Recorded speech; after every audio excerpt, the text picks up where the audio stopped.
Part 12 on 1 Kings, King Solomon. And so 1 Kings 5:17 says the temple was built with costly foundational stones.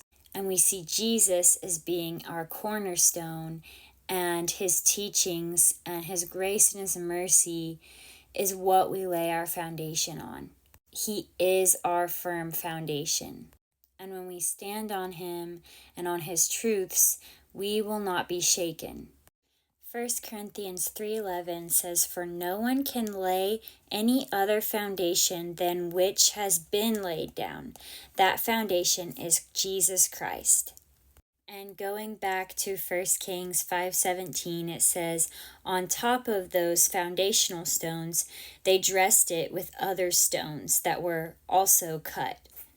These stones were also cut in the quarry before they were brought into the temple and laid upon the foundational stone.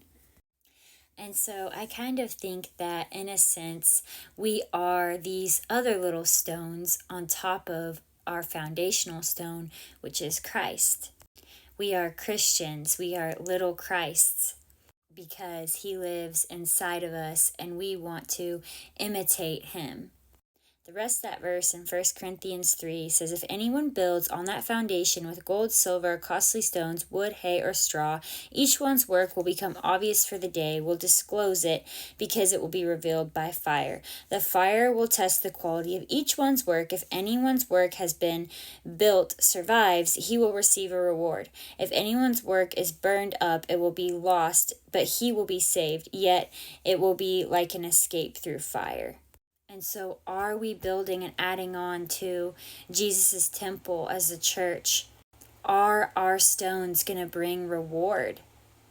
Every stone and every brick and every next floor that is being added onto it is essentially like the church, because it says, "For we are God's coworkers. You are God's field, God's building." Don't you know that you yourselves are God's sanctuary and that the Spirit of God lives in you? And so we are all a sanctuary, and as the body of Christ, the church, we all make this foundational temple, the body of Christ, the bride of Christ. And so the stones that were built with straw or hay are going to be obvious, which implies a foolish message. I think the foolish message is the workspace mentality, because it's by grace through faith that we have been saved, lest any man boast. We cannot be the builders that reject Christ's